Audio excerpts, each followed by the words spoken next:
Just checking. I was 9 years old when I told my dad I wanted to be an actress. And at the time we weren't allowed to watch EastEnders because there was swearing in EastEnders. And my dad would say, "You're not watching that fucking EastEnders." I said, "Dad, calm down, put 10p in Fido." This is Fido, so there's no need to call the RSPCA. So,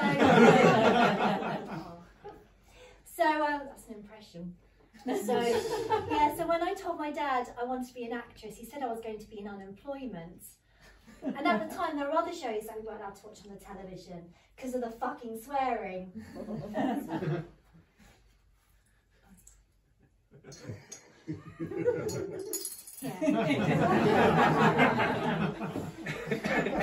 So when Dad said I was going to be in unemployment, well, I thought that was the name of one of those other shows. And I went to school the next day and spoke to my friends. And Laura, she wants to be a vet. And Hannah wants to be a lollipop lady. And I said how I want to be in unemployment. And they looked at me and munched on their Wotsits and went over to my teacher. I said, "Miss, guess what? I'm going to be an actress." "Oh," she said, "Sarah, I don't doubt it for a second." And also, my dad says I'm going to be in unemployment. Well, her face said it all. And as I was about to go and munch my hula hoops, I said, "Miss, don't you worry. Don't you worry, I won't swear on the fucking telly." She gave me...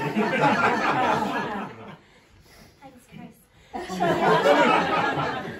She gave me detention after that, which I found really unfair because I was just quoting my dad. And they say, don't they, you're going to end up marrying someone like your dad? I didn't. My husband lets me watch EastEnders. My husband said to me the other day how I'm looking like my dad. And I said, "Oh my God, babe, I'm so sorry. Is that giving you the ick?" And he said, "No, because I fancy your dad." And he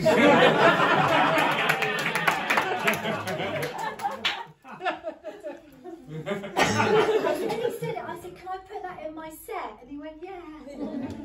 That's nice. Yeah. So my dad, right, he lives in Gibraltar, and he got headhunted about 20 years ago to go and work for a construction company. So he's very tanned, and he's very proud of his tan. He goes around telling everyone it's rust. And, yeah. Anyway, and for years,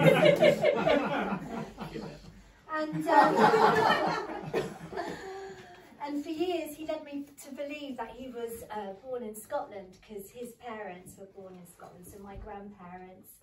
And maybe, yeah, he told me that, to be fair. Anyway, whenever there's a wedding or a family gathering, my dad puts on the infamous Scottish accent, right? One day I was feeling playful, and that was the actress in me, and I changed my voicemail and I put a Scottish accent on. And I said, "Hello, it's Sarah. I'm not available to take your call, but do leave a message." Anyway, my dad rang, right? We got the voicemail, but rather than leaving a reason to why he was calling, he left me a rant, a lecture on how bad my Scottish accent was. I was like, "Oh, cheers, Dad." I've been observing Lorraine Kelly. Anyway, there was a time we were in Scotland visiting family, and I was with Dad. We're trying to park the car in the multi-storey car park, and the car park attendant was watching from afar. I think he was watching some dodgy Edinburgh Fringe show, but anyway, Dad was trying to park the car, and the car park attendant came over, and my dad explained to him what he was trying to do in regards to parking the car in his Scottish accent, right? Well, then the car park attendant asked my dad which part of Ireland he was from,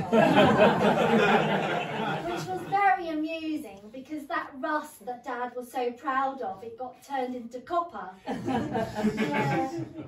So, it's amazing. So, when I was 14, I did actually find my dad's birth certificate, and it said he was born at the Royal Free, Hampstead Hospital, London. I know, Julie, right? So, yeah, it's amazing. So, my dad is a bullshitter. Just oh, bless him. So, I grew up in the 1990s. Who grew up in the 1990s? Yay! I say I grew up. I got taller. And I got boobs. Thanks, Chris. Thanks. Yeah.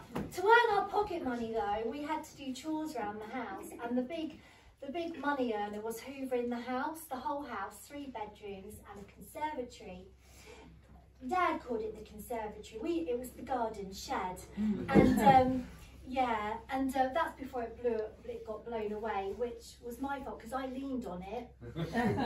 See, I was fat, and I leaned on it, and then it blew away in the wind.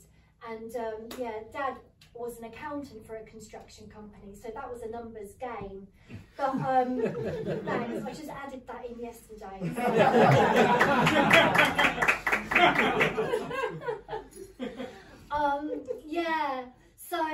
So the other big money earner for us was ironing my dad's shirts.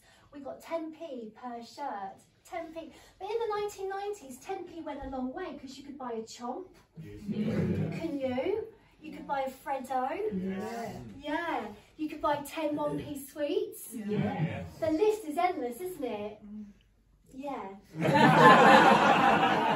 So we discovered all Dad's shirts. He had more shirts in the wardrobe that went back to 1972. So we thought, this is the real, we could really earn some big bucks here. So we ironed all these shirts. Anyway, Dad cottoned onto it. Stop it, right? Yeah. So Dad cottoned onto it and he reduced our rate again. Our rate down to 5p. And I was like, oh my God. And ever since then, I hate ironing. I hate it with vengeance. If I go out buy clothes, I make sure I don't have to iron it because I come out in a rash. I really do. Even when we've got the Marvel movies on, I'm praying to God it's not the Iron Man. Honestly, it really stresses me out.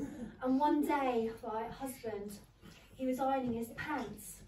And yeah, he does that. Do you iron your pants? Why? I just thought it was normal.